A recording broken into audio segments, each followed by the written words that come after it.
Today, we're diving into one of the ancient world's greatest enigmas. We're talking about a massive, incredibly sophisticated civilization that rose, thrived for centuries, and then, it seems, just vanished from the pages of history. Let's get into the secrets of the Indus Valley. I mean, just think about that for a second. A culture with huge, bustling cities, advanced technology, a population in the millions, and it just disappears. For thousands of years, that's pretty much exactly what happened with the Indus Valley Civilization.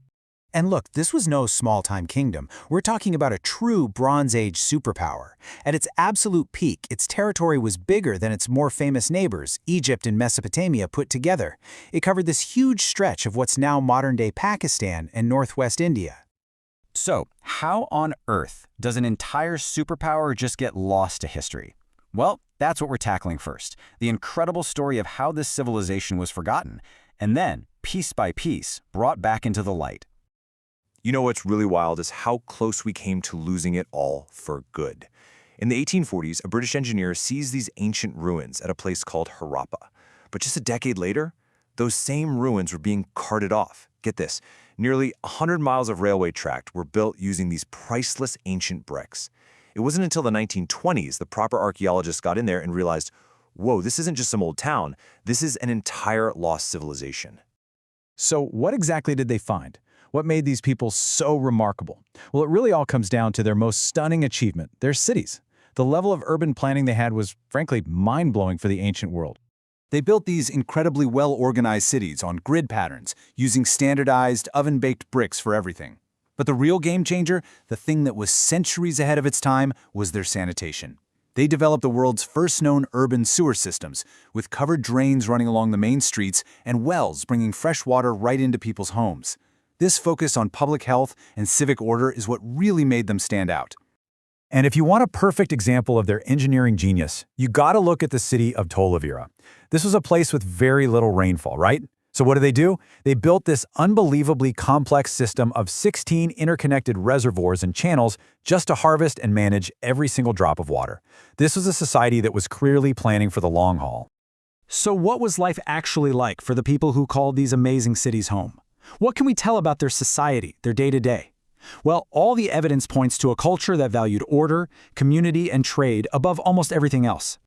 This comparison is just fascinating. I mean, you look at Egypt and Mesopotamia, and the landscape is all about grand palaces, massive royal tombs, huge statues of gods and kings.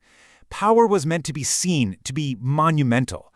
But then you look at the Indus Valley, and you just don't find that. There are no obvious palaces or grand temples. Instead, the most impressive buildings are public works, like the Great Bath at Mohenjo-Daro. It really gives you the feeling of a society that was less focused on worshiping rulers and more focused on the community itself. And that sense of order was just everywhere. They had a system of standardized weights and measures that was used across hundreds and hundreds of miles. They were incredible metallurgists. Their artists created these beautiful, detailed little things, like the famous dancing girl statue. And they weren't isolated either. Their trade routes stretched all the way to Mesopotamia.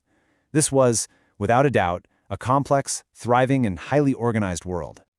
Okay, but for all the amazing stuff we've uncovered, the Indus Valley is still holding on to its biggest secrets.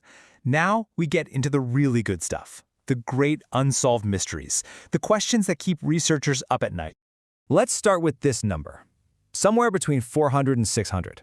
That's how many unique symbols we've found, carved on thousands of little seals, on pottery, on tablets, all across the Indus Valley. This is the Indus script, and the big $100 million question is, what in the world does it say? Right now, the experts are basically split. One camp says that computer analysis of the symbol pattern shows that it acts like a spoken language. If they're right, it's a language we just haven't been able to crack yet. But there's another really compelling theory that says it's not a language at all, but a complex system of symbols, signs for families or gods or maybe trade guilds. Think of it less like an alphabet and more like a set of medieval coats of arms. For now, we just don't know. The seals are silent. And then there's the mystery of their religion. Probably the most famous clue we have is this one little seal, often called the Pashupati seal. It shows a figure with horns, sitting down, surrounded by animals. The guy who first excavated this site, John Marshall, was convinced this was an early version of the Hindu god Shiva in his role as Lord of the Animals. It's a really powerful theory, one that suggests a deep connection to later Indian religions. But, of course, it is hotly debated. Critics are quick to point out that the figure isn't really in a classic yoga pose. Some scholars have argued it could be a female deity, not male. Or maybe it's connected to a totally different buffalo god myth that we see in other cultures. It's a perfect example of how one little artifact can spark a huge debate. Which, of course, brings us to the ultimate question. After 1,000 years of stability, of incredible achievements, where did all these people go? Why did they just walk away from their magnificent cities?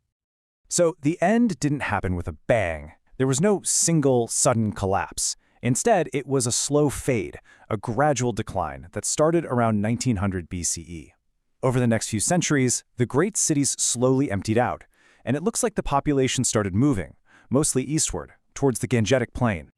So what could cause millions of people to just up and leave? Well, the leading theory today, and it's backed by a lot of evidence, is climate change. It seems the whole region started to get drier. The crucial seasonal monsoons, which the Harappans depended on to flood the river plains and water their crops, got weaker and less reliable. And for a civilization built entirely on that farming, that would have been devastating. But here's the key thing to remember. This was not an apocalypse. It was a transformation. The people themselves didn't just vanish. They moved. They adapted. As the old cities along the Indus faded, new ones started popping up in different places, and many parts of their culture, from farming techniques to maybe even some of their beliefs, were carried with them, influencing the next great wave of civilization in South Asia. The Indus Valley Civilization is this incredible reminder that whole, huge chapters of the human story can be lost and then found again. And it really leaves you with a final, tantalizing thought. As we keep digging into our past, what other secrets, what other forgotten worlds are still just waiting to be discovered right under our feet?